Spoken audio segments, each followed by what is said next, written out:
It's safe to say that we have been punked no more. We are going to get into the full aftermath of the firing of CM Punk, plus a lot of other news happening in the world of pro wrestling. You are locked into WWT Live. 10, 9, 8, 7, 6, 5, 4, 3, 2, 1, 0.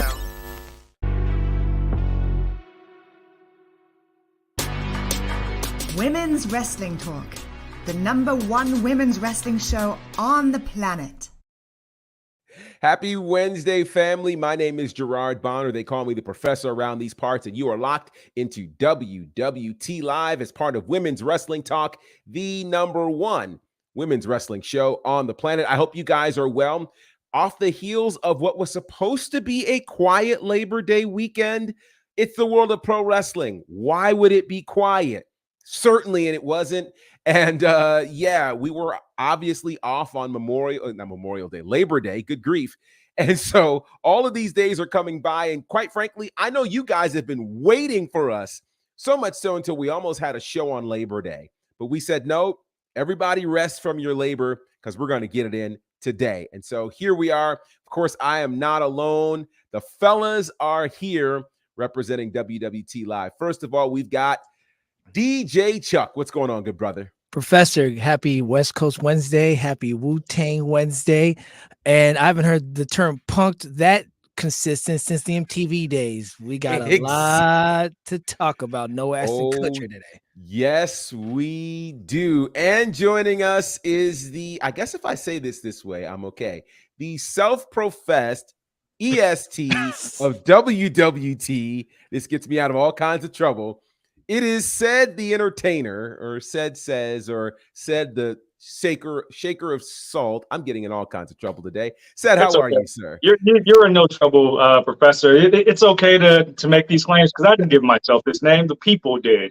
And you know what? You're absolutely right. Even the EST needs rest on Labor Day. So I apologize for not being here on Monday after such a tumultuous weekend.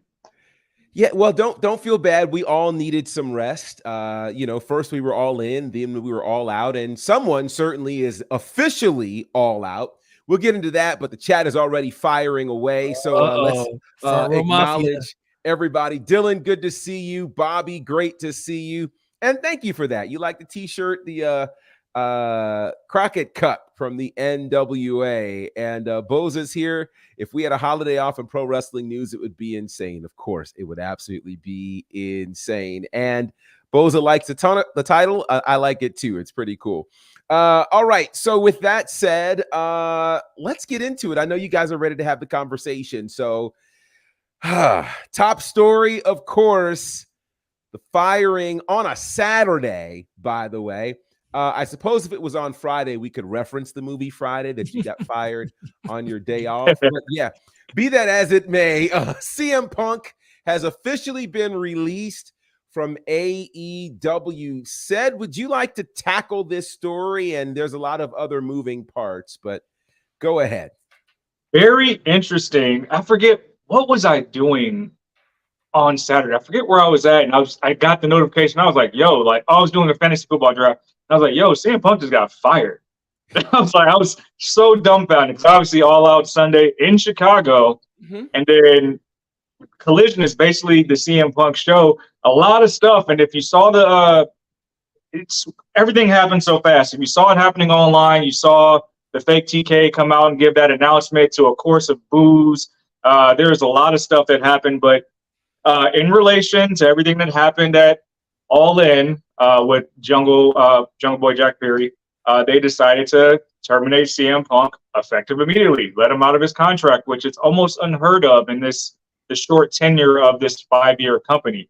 But on top of that, I believe Chris Jericho came out and said today that he had some thoughts on CM Punk. I saw a little, not a brash quote, but something playful where he said he spoke to Punk before his match saying he would use the GTS, but ended up not doing it. But Jericho spoke about it today. He said, I don't want to dwell on this or talk about it, but I should address it. Of course, CM Punk is no longer with AEW, and Wembley was his last match. What a way to go out. He said he did talk to him briefly. He said he was going to do a Frankenstein off top rope, and I know that he does that sometimes. So I was just curious if he was doing it. He said when he talked to him for a bit, he asked him if he was going to do it, and he said he wasn't. And he told him he was going to do a GTS, and for a straight second, CM Punk actually believed him. So it shows, and I feel like in a weekend where we've been getting so much banter, so much dogpiling on CM Punk, where all these negative stories have come out. The William Regal story came out that had nothing to do with anything. This is kind of a lighthearted story from probably the elder statesman of the AEW locker room, which is good to see. But I'm curious to know what you guys think, because he's getting nothing but bad press. I think this is the first like lighthearted story I've seen. Not to mention the report that there was going to be a meeting between Punk, Tony Khan, and the Elite, and that was called off at the very last minute, right before All In. Mm-hmm. I think you got to look at the response from a lot of the young guns in the locker room and the vets. We talked about the Mark Henry quote in our WhatsApp chat, and there was a lot of sarcasm in Mark Henry's voice. And I think for the guys who've been around, like the Mark Henrys, like the Jerichos who've been there, they go, okay, there's no more excuses now. Like, you pretty much ousted a top vet, and now you have to make yourself and do the work at AEW. You have to be the stars. You have to step up. And that's really on the Elite now. The firing of CM Punk, and I said this to my sister because I got the news sitting next to her, and I sent it to you guys. This was a classic HR firing. Let me quickly explain. The Bucks had a file on CM Punk. Anybody that has worked in corporate America will testify to this. Even though there was a butting of the heads consistently between them. And Punk, is someone who doesn't sugarcoat things, doesn't take anything lightly from folks. We all know in corporate America, in certain situations, you can't give people a reason. And yes, there was fault on both sides, but Punk gave them a reason. And I think it's really a shame, because all this to me falls on Tony Khan at the end of the day. I know obviously his leadership skills. He's new to this. And it's growing pains for him and everybody else that's going through it, especially for someone who's never ran a wrestling company before. But I just keep thinking, if Tony Khan would have nipped this in the bud a year ago at All Out, we wouldn't be here right now. They would have sat everybody down and say, okay, this happened. You guys draw. We had our issues here. We're trying to make money here. At the end of the day, I'm writing the checks here. So, someone had to put their foot down eventually, and I think this came too little, too late. And I think, especially with the Jack Perry incident, I don't think that was the only thing that spawned that issue. I think it was just a piling of other small issues that we don't know about, and it was just the last thing that just kind of set everything off in motion. So, I'm a little disappointed in that it could have been handled better. And it could have been handled better for business for the company. That's just my 2 cents. Well, I'm going to throw my 2 cents in, and then we're going to get to these comments that, of course, are firing off. And my 2 cents are this. You cannot, no matter who you are, put the boss in a position where he feels like his life is in danger. Now, I don't know what that meant, okay? I don't know what that meant, but I do know that if the boss ever feels unsafe for whatever reason, it's a wrap. Now, we can go back, since we're referencing the infamous All Out scrum, which was a year ago. I was uncomfortable, and we can go back to some of the footage from WWT Live a year ago, where I publicly said I was very uncomfortable with the things CM Punk was saying about his fellow workers in front of his boss, cutting his boss off like his boss was a little kid, and his boss was sitting there like, Triple H would never, Vince would never, and so for me, I'm just sitting here saying, I agree. Had he fired CM Punk a year ago, we would have had this conversation a year ago and not now. The interesting part to me about this is the work that AEW had to do to try to put that scrum in the back burner. And it took them about 9 months to do that. And by the time they did it, here comes Collision and here comes CM Punk again. And so this is interesting. I've got a question, but I want to get to some of these comments because we knew they would be fast and furious like a really good movie. Let's start and say those are terrible movies, Professor. Oh, Well, no. It's a series. We're not gonna. There is no Fast and the Furious dissing in this chat. No hate. That's not happening. I'm sorry, Professor. Go right ahead. That's okay. So Boza says the timing of his release was shocking. Watching Collision felt like I was in a twilight zone. Punk's fans hijacked the show, which we knew they would. But I want to go to that and say this. In light of all that Punk has remained in the company for, how bad had this must this have been for Tony Khan to decide to fire Punk in his hometown, knowing there's a pay-per-view that weekend and knowing there's a live show that night? Like, that to me, I think speaks to the severity of whatever happened. And if we're talking a pylon, I don't know who the disciplinary committee was, but certainly they had to take into account whatever happened a year ago to say, okay, what's next? Again, we don't know what happened backstage. We don't know if he got in Tony's face. We don't know what he said to Tony. We don't know. But obviously, tempers can flare in the back. If Tony's saying he feared for his life, we're in different territory right now. Let's see. Santana says, let's go CM Punk. If you watch it all out, the roster is fine without him. And we're going to get to that in a little bit. You can love or hate Phil, but you can't deny Punk versus head of the table would not be fire. It would. I guess it depends. I guess it really depends on which version of CM Punk we're getting. Yeah, that's true. Professor, you brought up a great point earlier. Who was this disciplinary committee?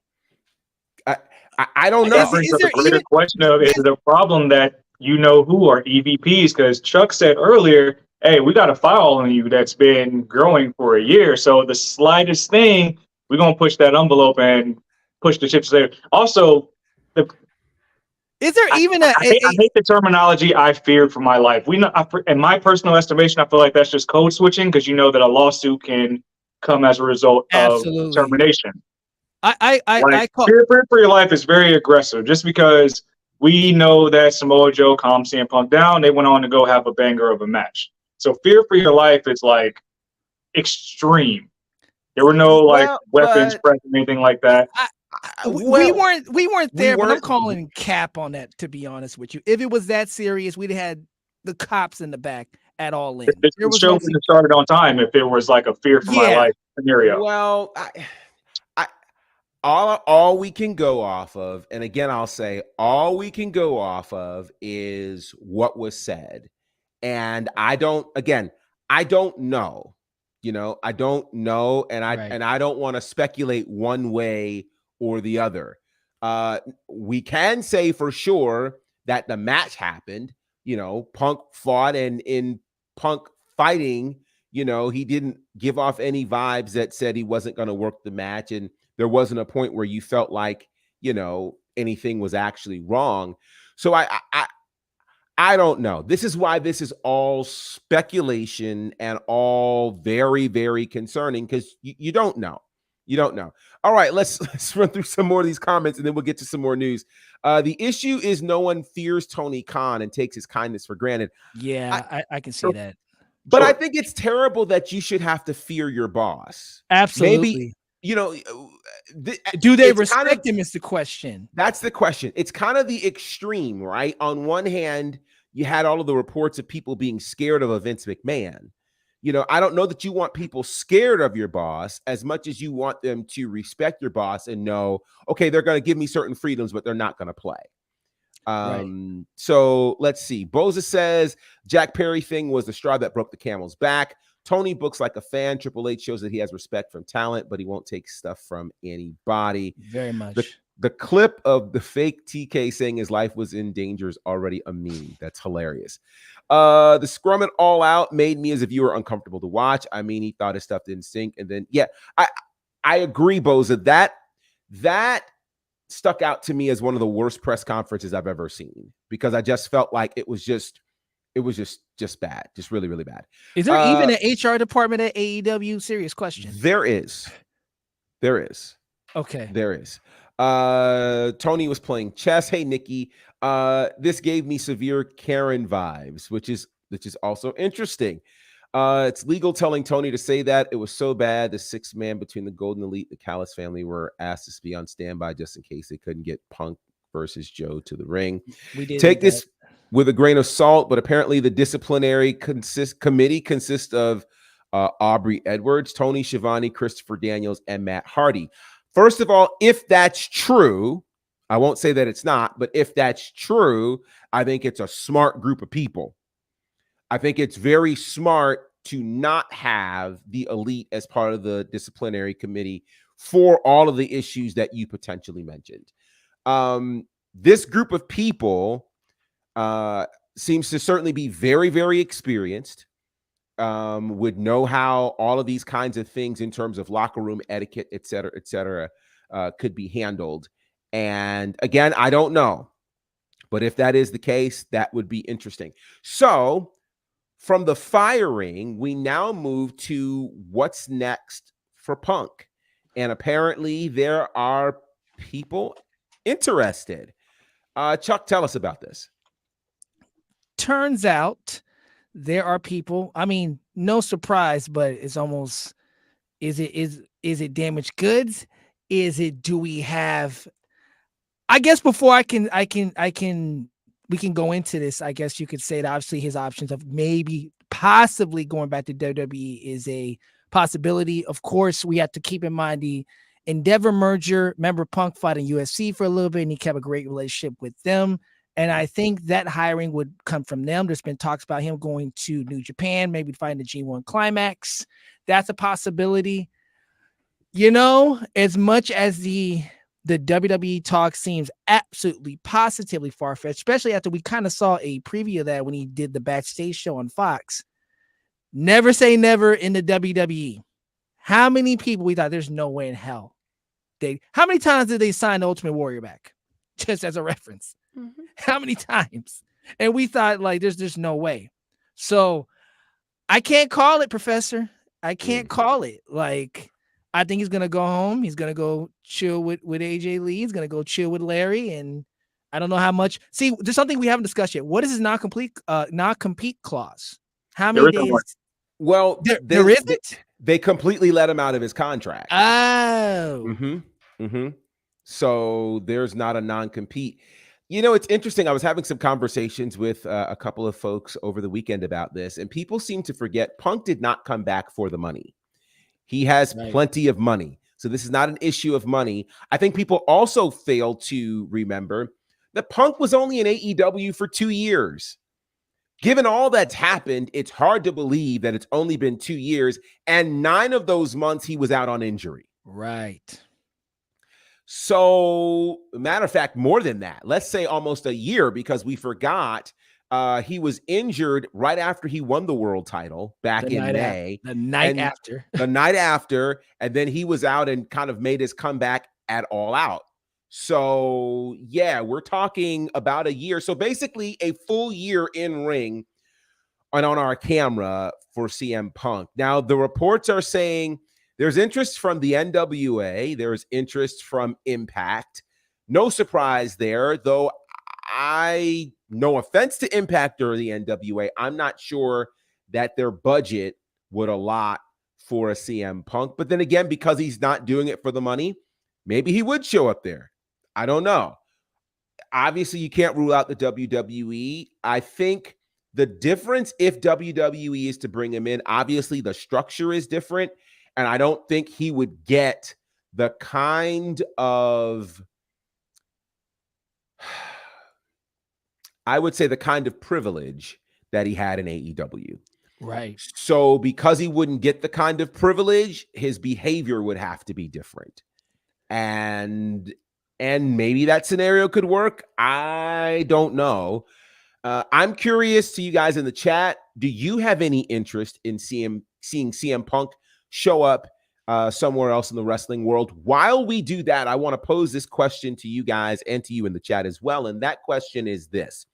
I mentioned CM Punk's career in AEW has been 2 years. Would you consider CM Punk's run in AEW win, lose, or draw? I'll say draw. Okay. I don't think win or loss. Sometimes things just don't work out how you plan, but the numbers that he put up as far as ratings, things like that, bringing more viewership to the company, that's undeniable. And you can look at their show schedule to see that. And we're going to talk about that in a second. I'm really so collective outrage really bothers me in any scenario. When I see that, when everybody just wants to be mad at the same thing, it's like we don't know the full details. In fact, I've been seeing a lot of that, and this isn't the first time we've had a controversial situation with this company. And like I'm looking at things on both sides and staying straight in the middle, but I'm thinking like, is this and I'm pretty sure you guys have seen the pseudo victory lap that the Elite have been taking on television and being the Elite. I'm curious to know your thoughts on that, and if there's more to the eyes than those type of things from your EVPs, alluding to what was complained about at the original media scrum. To answer both questions. First, to you, Professor, I call it a win, but a buzzer beater. It wasn't a blowout. There was a lot of hard defense. I like that. A lot of hard defense. Him being injured, a lot of the in-company squabbling. There's no the man had another show made for him. Now, regardless how I've criticized Tony Khan's leadership in the situation, he did do all he could to keep him on. Yes, he did. Gotta say that. Mm-hmm. I mean, I feel like not squashing between him and the league kind of prolonged the issue, but he gave the man creative freedom on his own show on Saturdays. Mm-hmm. So he gave him a chance. He tried to make it work. The merch was high. His matches were solid. And it brought more eyes to the company. And his return that night at Rampage, the first dance, was one of the biggest pops I've heard in the last 20 years. Mm-hmm. I think the other pop I could think of is when Sammy hit Roman Reigns with the chair at the Rumble. Mm-hmm. Like it rivals that kind of pop. So it's a win, but it's not a blowout. It's not a blowout. It was a hard fought game, but it's not a full win. Now, as far as the attitude of the Elite, let's not get it twisted. I love the Elite. I love Kenny Omega. I love Hangman. I love the Bucks. I've been a fan of their work since New Japan. Without their work, we wouldn't have AEW. They're part of this. But guys, this is why it's hard to have current performers in their prime be in the boardroom. There's a certain level of respectability, certain ways you have to carry yourself, certain ways you have to conduct yourself with your locker room. You're leading the locker room too. This is nothing to celebrate. You just booted again, receipts. That means it was more personal. It's like, are you guys in it for personability or do you guys want to make money? You're not going to get along with all your coworkers. Now, if threatening things happen, okay, those things will come out and I understand. But if it's just petty differences in disagreements how to run this company, man, like you guys could have just probably screwed yourself out of a big money making situation. So I think it's immature. I think this is growing pains for them, to be honest with you. So, and I'm not mistaken. Even Matt Hardy's wife even took a shot on TikTok as well. We said that too. So it's like, guys, like I'm just not a fan of putting personal business on social media. I think it's unprofessional. I think it's not a good look. So I don't know if humility is the word. Do you even use the word humility in this word? I just think it's the professionalism has to be different. So I think they need to cut that shit out. Like, excuse my language, but that's just how it should be. And this is where Tony should go, hey, you guys can do all that in the ring. You can have that attitude. You can have that persona. But when you're on the boardroom, this shit don't fly. You got to be more professional. So that's just my 2 cents on that. Interesting. Let's go to some of these comments here. Let's see. Boza says he would be a talent in WWE. I agree with Gerard. It felt like at AEW he was controlling the narrative of his character. Hey, cousin, good to see you. I couldn't see Punk towing the line to maintain a WWE contract. And that's another very interesting thing. Punk is as big a revolutionary. Well, no. Revolutionary is not the word. I think Punk would probably do Punk. Okay. Punk reminds me of the end. Ooh. I need it. I don't even need allegedly for this, but hot take. Punk reminds me of Kanye West in the sense of we will buck authority even if there's no reason to buck authority. We're going to buck authority because we can. And it's not even an I believe in myself. It is there's me versus the rest of the world, period. So regardless of the scenario, like let's face it, has another wrestler in a wrestling company coming in the door been given the things that CM Punk has been given? Think about that.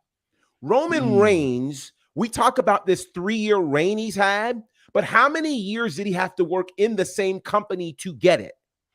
Right?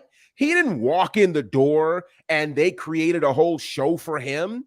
He didn't get that. I can't think of another wrestler who walked into a wrestling company and literally had his own dressing room, his own creative control, maybe Hogan.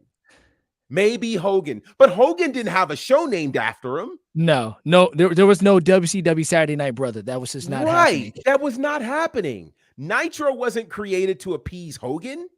So, with that, you mentioned earlier that Tony Khan did all that he could for this man, and he did. I mean, think about this. If any other wrestler in any other company did what Punk did at that all-out scrum, forget the alleged fight, but just the scrum alone, he would have been fired. I dare anybody to do that on WWE scrums.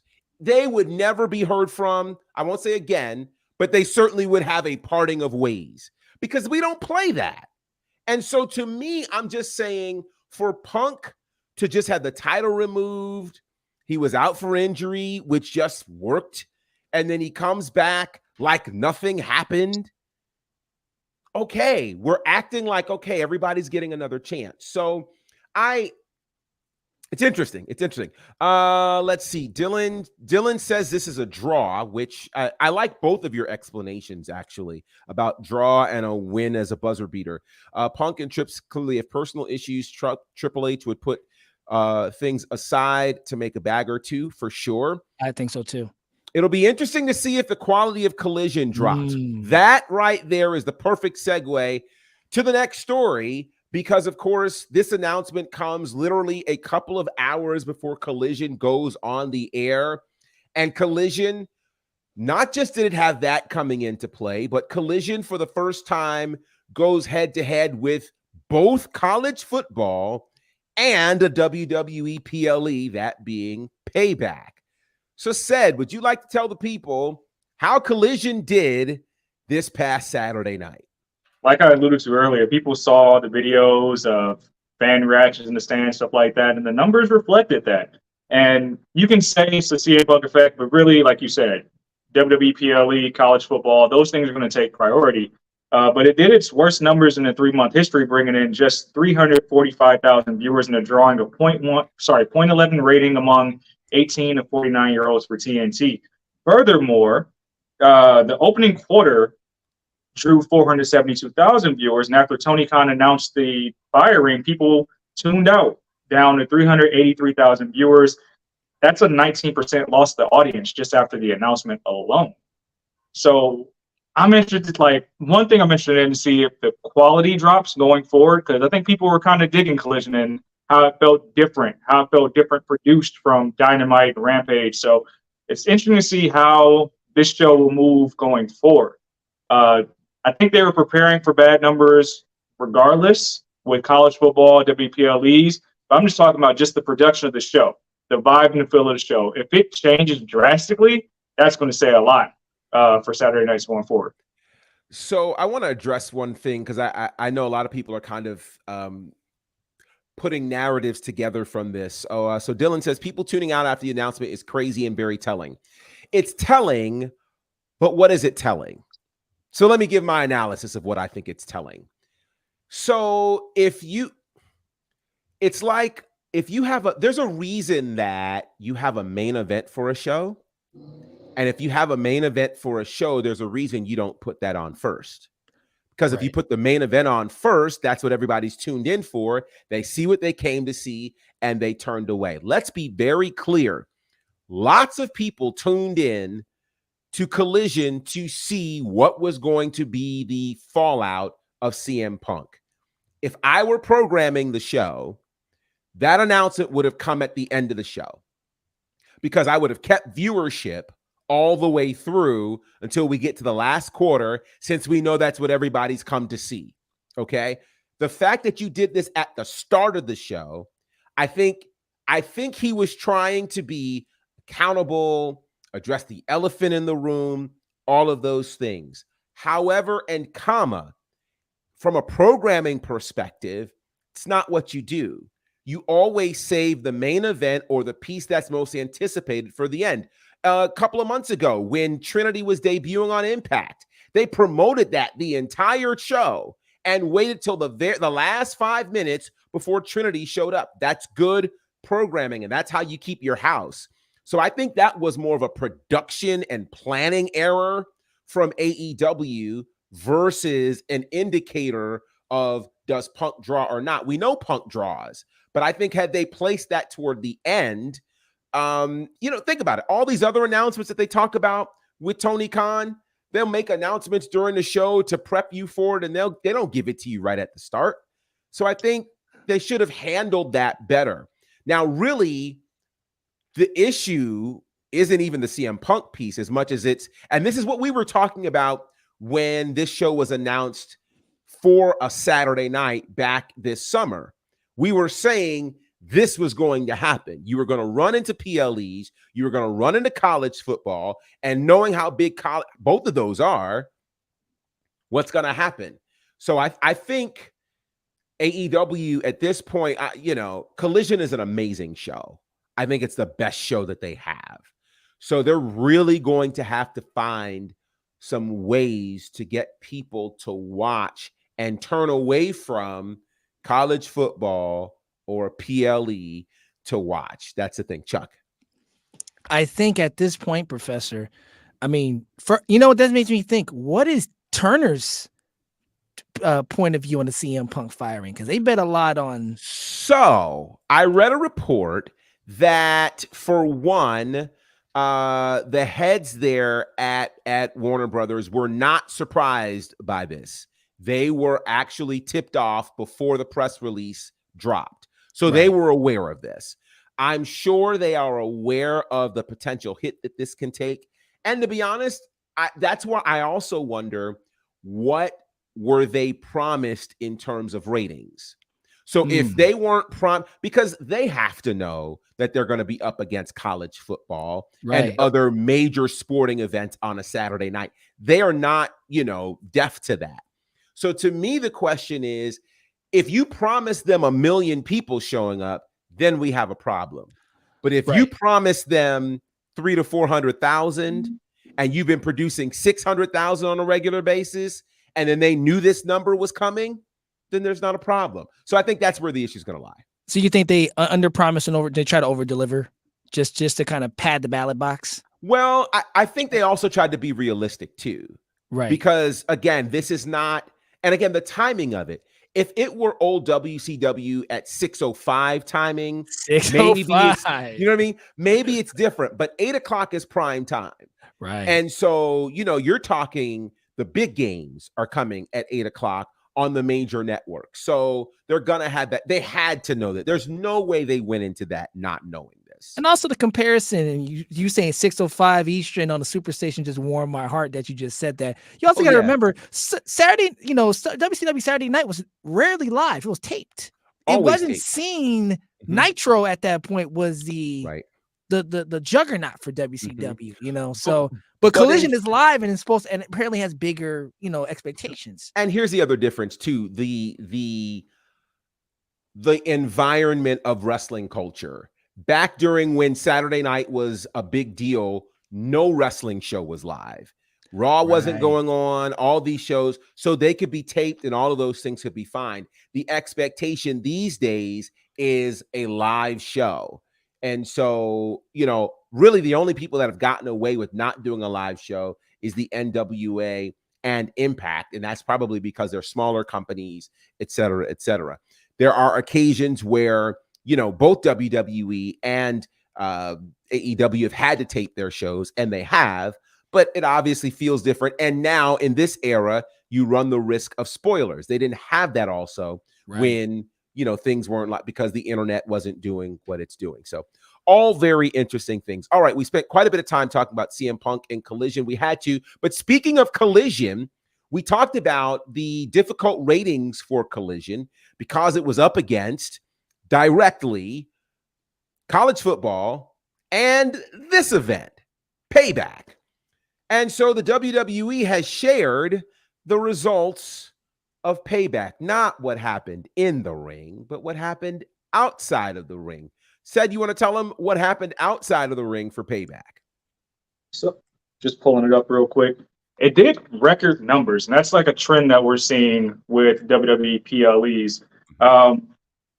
We had record gates on merchandise. We had record gates on viewership. I believe this was the highest viewed Payback as well for a if you want to call it like a non-Big Four. Sorry, give me 1 second.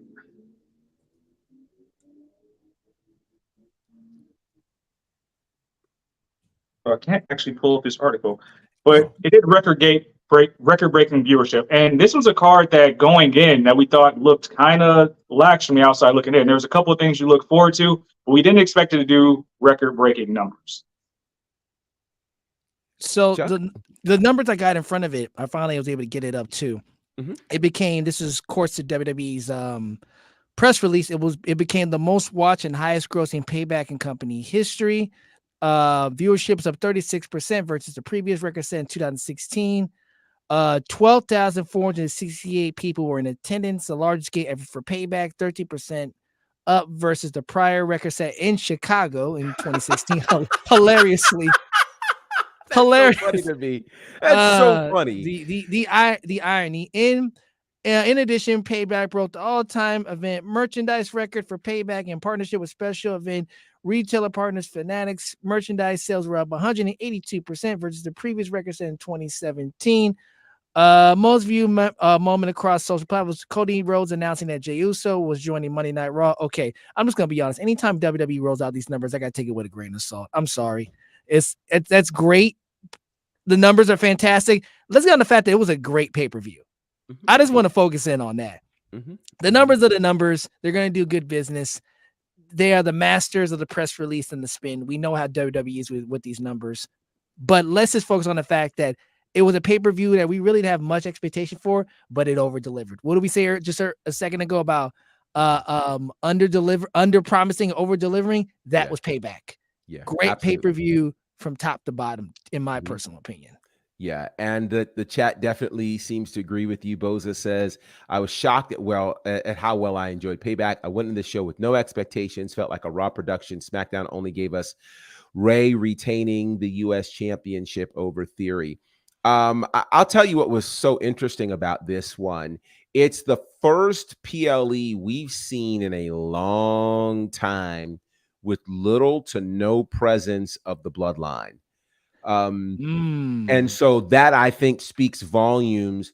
The fact that we all enjoyed it and there was the only remote hint of a bloodline was the announcement of Jey Uso coming to Raw, but other than that, we enjoyed Judgment Day. We enjoyed Shinsuke. We enjoyed Becky and Trish, like they Yes. did all the things, which says to me that WWE is in a very healthy place, both in and out of the ring. And that is exciting. Vaughn says Payback definitely over-delivered. And he also says that CM Punk over-promised and under-delivered. I think that's hilarious. Now, this is interesting. Dylan says the tag match was crazy, but he also said the tag match was nuts. It's nuts. It's nuts. If Shinsuke doesn't beat Seth in this rematch, we all riot. And I completely agree. He's got to do that. It's time to put the belt on Shinsuke. Give Shinsuke all some for love, not man. if they don't. Like all the graphics, all the cool Japanese. I thought he was going to win it. Like, I thought they were going to change his music again, honestly, but they're rolling with the theme just because the fans resonate with it. The last time they changed it, it was perceived okay. I didn't like it, but they have to. Like, it came up in the post show I did with Stephanie on Saturday. Like, is this just a participation trophy just to keep Seth appeased at this point? He just hit 100 days as a champion, but I don't know. I think it's eminent, because I think we're seeing a research, because this isn't just something for Seth. Really, it seems like the focus is the resurgence of a Shinsuke Nakamura. Absolutely. From commentary to his outlook, doing all of his promos in Japanese, once again, really becoming the king of strong style. All of the references that were made to the old Shinsuke prior to WWE.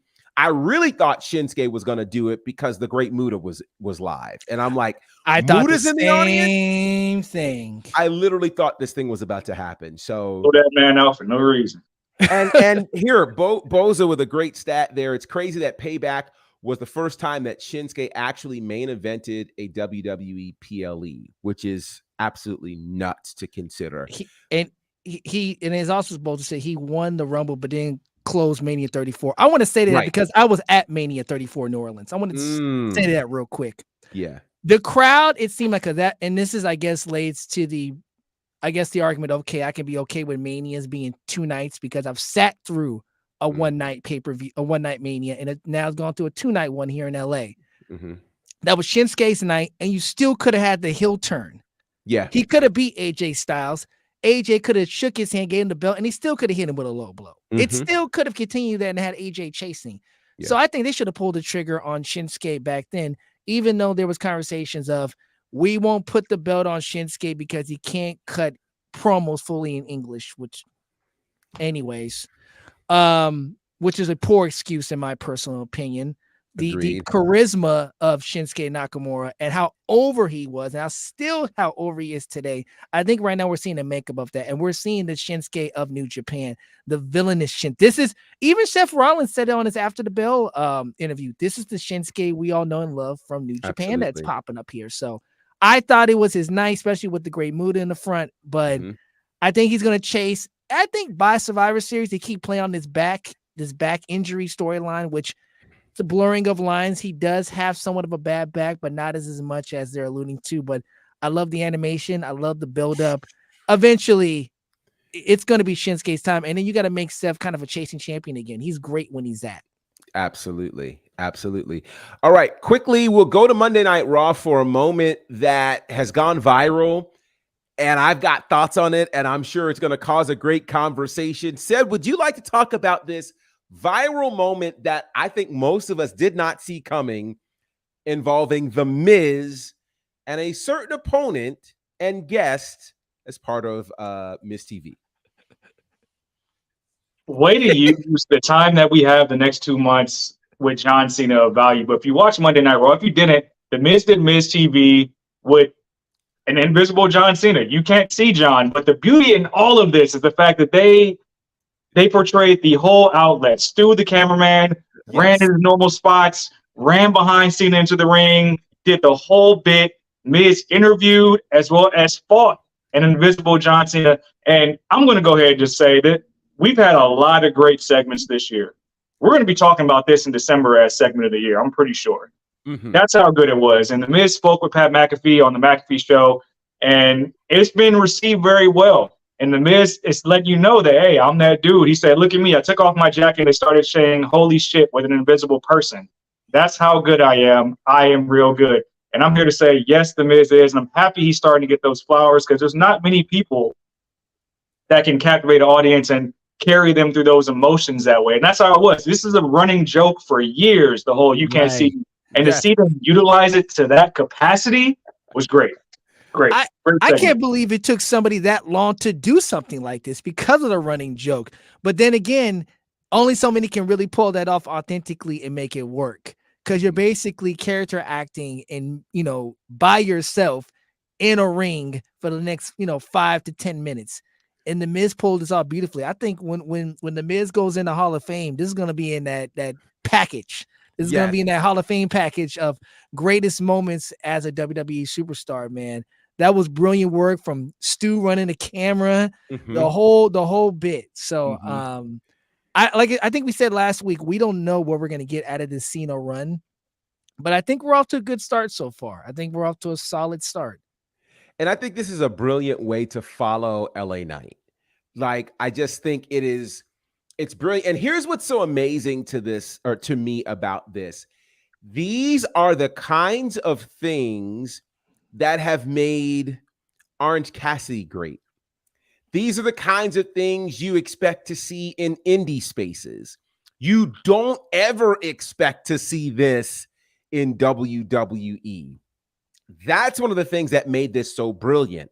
This is akin to, those soft kicks that Orange Cassidy does and people go crazy, and some of the other crazy things that we've seen in wrestling. This was, even to the point where he got punched and he sold the punch, and fell back into the ropes. Like, it was just so like, I found myself legitimately losing it while I'm watching this. And I'm just like, I cannot believe that The Miz got me like this. I just can't believe it. And so, yeah, the people are talking. This is one of the best segments in Raw history. The Miz is great. Now, Boza says that it went too long for him. We get it. John wasn't at Raw because he's on SmackDown. Actually, John was in India. So there's that piece. So there was no way he could be a Monday Night Raw. But boy, that was hilarious. First ballot Hall of Fame for sure. Feels like a Triple H idea. I'd love to know whose idea it was, because whoever's it was brilliant. And Stephanie, it was on her birthday. So happy birthday, Stephanie, for sure. Hey.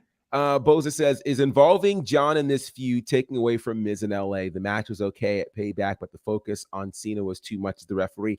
I don't know that the focus was too much. I feel like Miz and LA Knight needed to just have one match. They both need to go in different directions. And I think revisiting Miz and Cena makes a lot of sense, given obviously Miz makes a big deal about how, they main evented WrestleMania and he won, and they've never really done much since then. So I think this would be great. But I love this one, Jeffrey, the part when Cole said, we can't see him. And Wade Barrett said, that's the point. You know what? I'm loving hearing the fun that they're having on commentary these days. Yeah. Like, these things are it's just everything about it is great. So this is leading to this. And I want to talk about this here because we found out last night on NXT that Tiffany Stratton, who was successful in her NXT women's title defense, will now have a new challenge next week as she defends the NXT Women's Championship against the man, Becky Lynch. They've been teasing this ever since Tiffany a couple of weeks ago mentioned Becky Lynch as an NXT champion, and everybody said, hey, she never won the title. She came out and made corrections. Then she kept showing up on Monday Night Raw in the audience, was at Payback this weekend.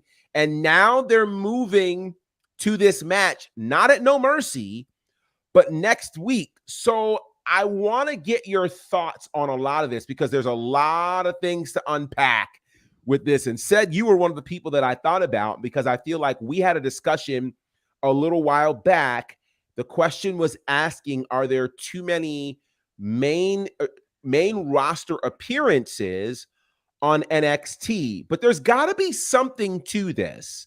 And I want to get your thoughts now. What do you think it means that Becky Lynch is fighting for the NXT Women's Championship, or does it mean anything at all? Means that, first of all, money. ratings. And for me, we're getting a lot of main roster appearances, and most notably, Rhea Ripley in the women's division had a great match with Lyra Valkyria. But I've been very vocal about this. Tiffany is kind of void of challengers, people that are credible for what she showcases in the ring. And I think this is great because you have the storyline is already cooked in. Mhm. Becky Lynch never won the title. I Mhm. believe that's triple crown if she does, as well as being a women's tag champ. Yeah. But I feel like if you want to separate from Trish and all the funk that was on the Trish rivalry, this is the perfect place to go because it's new, it's fresh, and it gives Tiffany a lot of exposure with the main roster fans that might not watch NXT. So I'm really curious on how they do it. I feel like Becky by DQ sets it up for Bakersfield on the 30th. And I'm very interested to see how long they'll prolong it. I feel like an NXT run will only help elevate the rest of that women's division, which is the deepest division in the company. Mhm. And I feel like for Tiffany, if she drops, she's absolutely ready to go to Raw or SmackDown, something that she was kind of hesitant to do in the past. But I feel like there's a wide range of challenges you bring up to SmackDown and a built-in gimmick for her to kind of fit in with the women's roster on either brand. So I'm here for it. I'm here for it. Either way it goes, it's going to make Tiffany look like an absolute star, bigger than she is now, and it'll give Becky something that she hasn't gained yet. Chuck, what do you think? This is a beautiful example of a happy accident that can make Tiffany a star, I believe. This goes back to when Becky got punched in the nose by Nia Jax. Yes. Nobody was expecting that, and she made a small little, stat error in her promo, and it's gotten her the biggest match of her career so far. So props to HBK and the creative in NXT because they could have just let that go. Sure. They could have chalked it up to, she screwed up on her promo. We screwed up on our facts. We can keep it pushing next week. But they've made this into a viable storyline. Yeah. Predictions, I believe, either, as said, disqualification set up for Bakersfield, or Tiffany drops the strap to Becky, which can lead to Bakersfield. And maybe they trade it back to put her over more, although that's a 2-week turnaround. So maybe that's too soon. I mean, when Ziggler came down and beat Braun Breaker, how long was that program? About a month? Yeah. And he ended up retaining at Stand and Deliver, which people didn't expect to happen. And that was a shocker. Then he would lose it on the Raw after Mania. Right. I also want to point out that the man has never been in NXT. Back then, she was the Irish lass kicker. So this is a complete different genre of Becky Lynch going to NXT. Yeah. Very great point. This is true. Great point. And that version of Becky Lynch did have a shot at that title and did not win it.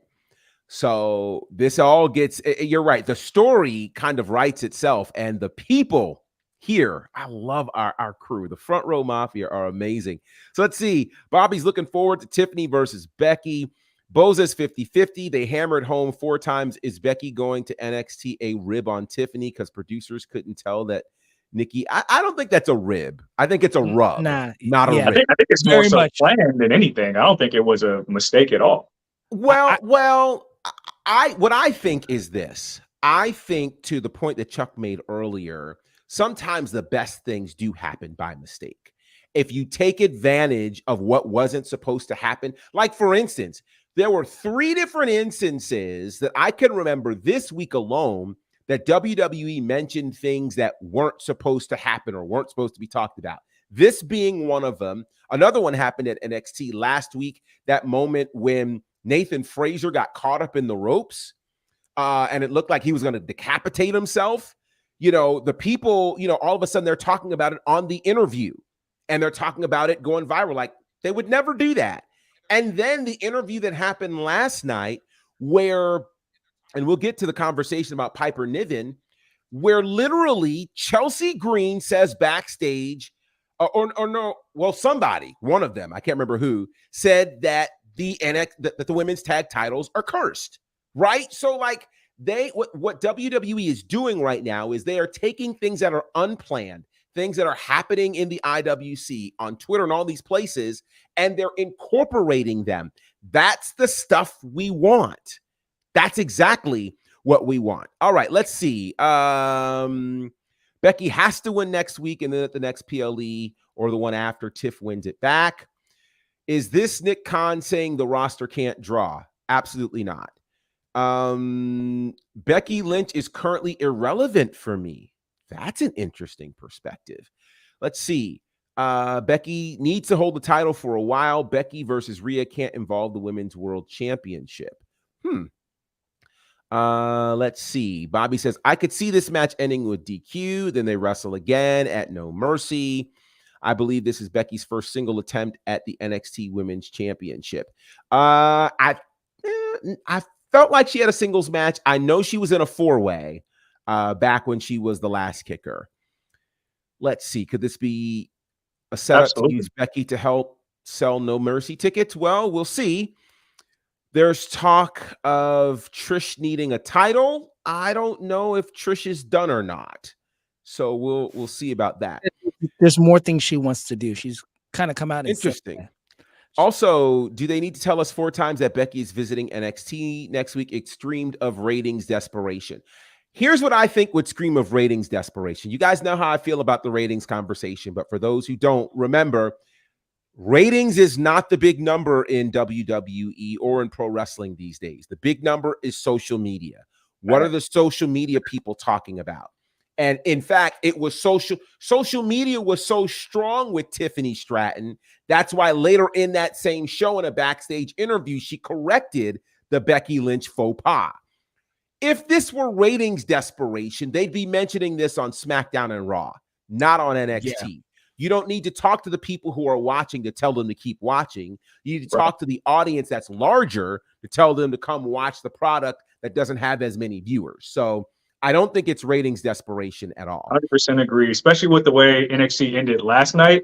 They knew it would garner so much social media engagement. They knew it. Right. And so Will brings up an interesting point. It feels like NXT is keeping Roxanne and Tiffany apart because that's their end game. I agree with that, and they need to keep them apart. Let's see. Boza says, I think win or lose, this will justify Tiffany's reign. The NXT Women's Championship has been in a weird state since the whole Mandy Rose situation. Let's see. Eric says, Becky versus Tiffany should be fabulous. Triple crown for Bex. Tiff is ready to be on the main roster. This is a rub. This is a clearly. Oh, this is absolutely. And this says a lot about Tiffany Stratton and what they think about her. And also, it feels like it's full circle because here it is. You got a generation before Becky and Trish Stratus putting her over in that cage match, and now Becky's going back to NXT and paying the favor back. This is how you get other people over. This is how you do good business. This is how you build superstars right here. This is how you do it right here. This is pretty awesome. All right. So, boy, there's a lot of comments here. All right. So let's quickly. Oh my gosh, I didn't realize the time. Wow. Okay. So yeah. All right. So I'm gonna pull my Excalibur card here and see what we can do. I was about to call on it. I was just about to call it. So congratulations goes out to Gunther, who tomorrow will officially become the longest reigning Intercontinental Champion in history. Monday night, he defeated, I'm losing my Excalibur thing. Thank you. He defeated Chad Gable in an amazing match in the main event, and now he will break that record tomorrow. So congratulations to Gunther. Dakota Kai gave us an injury update, and Dakota Kai is slated to be back. It looks like perhaps January. So it's been cool to see her on television, but she is not ready to hop back in the ring in action. And then speaking of Piper Niven, we found out Monday night that she was injured. Apparently, she has had not an injury, but an illness rather, that she had not talked about, but she's expected to be back to television in 1 to 2 weeks.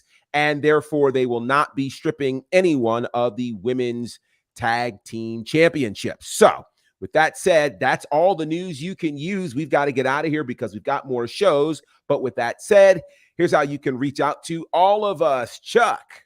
Professor, you did your Excalibur in under a minute. We must give him applause on that. I was timing it over here. It's about 57 seconds and some change. Wow. That's awesome. Oh, man. That is awesome. I think we need a counter. We need a counter next time you do that. Yes. I like that. We need to have the Excalibur Award around here, man. I think it's about time we do that. I like that. On IG, catch me at the Old Soul HFP. Check out my crew on the Floor Productions. All our music on DSPs, YouTube music videos, all that good stuff, man. We got that good music for you. Awesome. To the EST. Said it's the answer on Instagram and Threads. Says on Twitter. Daily DDT articles, released one last week. WWT article as well on Seth Rollins' comments last week, live now. And obviously here Monday, Wednesdays, and Fridays. Do you have an announcement planned, or have you talked about your news yet? Are we allowed to talk about this yet? Or whose news? My news? Your news, yeah. I have news? Oh my gosh. You're gonna do this for real? You got news. No, I'm being serious. Do I have news? Okay. Well, okay, then should I tell it? Sure. I don't know what we're talking about. I'm like lost. Professor, enlighten us.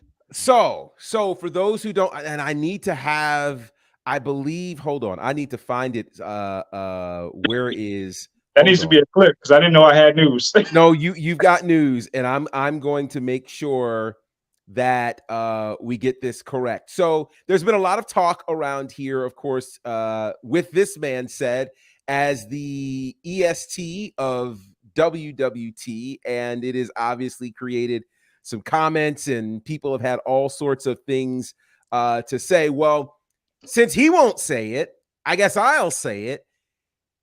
There's new merch, guys.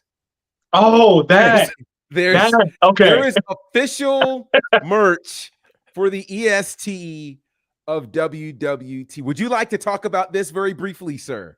So yeah, Blue Before You're Aware came up with this spur of the moment when we had our run-in just a couple of weeks ago. So there is a shirt on the WWT shop, so you can go check that out. EST WWT. There will be more colorways and renditions coming up in the near future, but there is one there if you want to support the EST. So there it is. If you would like to support the EST of WWT, he's got his own merch at foryouraware.com. Look under the Women's Wrestling Talk section, and you will find it there. I already know some people will purchase and some people will protest. But either way, that's great merch for you, right? Oh, yeah, put that on a t-shirt too. Purchase or protest. I like that. Oh my gosh. And you guys can reach me, of course, at Bonnerfied across all of the platforms. You can check out my commentary work with Southern Honor Wrestling on IWTV, with Battle Slam on Fight TV, with the Nightmare Factory on their YouTube page. And it's going to be an interesting weekend for me. I've got Southern Honor happening this Friday, a brand new show. And I'm going to be starting work with a brand new promotion called IWE.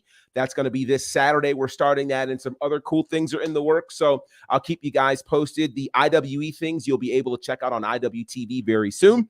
So very excited. Lots of ways for you guys to check out my commentary work. And of course, our work here on WWT Live, my own podcast, The Faction, and plenty of other things going on. You can also check out all things connected to Women's Wrestling Talk as part of www.talkpod.com.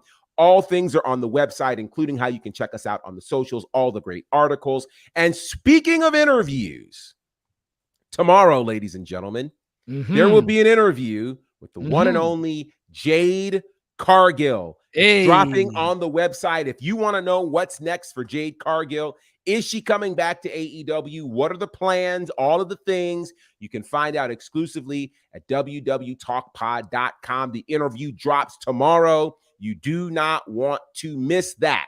But in the meantime and in between time, I want to say thank you to everybody who's part of the Front Row Mafia. The people are going crazy already. Ron, good to see you. Boza, Bobby, Jeffrey, Dylan, Nikki. Oh, man, so many people are here. Stephanie, the Queen, is here. And I feel like I'm missing names because I know I am. Eric and many others. Thank you all for being a part of this show. It doesn't happen without you. So I want to invite you to make sure you're checking out all of the shows as part of this network. Make sure you're following us on the socials, checking out the website. And a reminder again, tomorrow, the interview drops with Jade Cargill. It's an exclusive. And again, everybody's been wondering, where's Jade? What is she up to? Find out your answers here tomorrow on www.talkpod.com. For all the entire crew, including the real TK, that would be TK Trinidad, we are honored to be a part of Women's Wrestling Talk, the #1 women's wrestling show on the planet. Hey peeps, TK Trinidad here, boss lady of Women's Wrestling Talk. And I want to say thank you so much for watching, because you've got millions of options. Plus, you don't have to worry about sharing your password to check us out. But while you're here, hopefully you know we have so many more shows to watch, like Turnbuckle Glam, Raw post-show, WoW post-show, AEW Dynamite post-show, Women's Wrestling Army post-show, NXT post-show, Impact Wrestling post-show, AEW Rampage and SmackDown Live post-show, On the Scroll, ROH post-show, WWT Live, plus all of our interviews with the hottest women's wrestlers in the game. Make sure that you like, comment, and subscribe. Check out our website at www.talkpod.com and follow us on all social media platforms at www.talkpod, and make sure to spread the word. That means send this to the group chat. Yes, even the person with the green bubble. Thanks again so much for watching Women's Wrestling Talk, the #1 women's wrestling show on the planet. Ciao for now. Women's Wrestling Talk, the #1 women's wrestling show on the planet.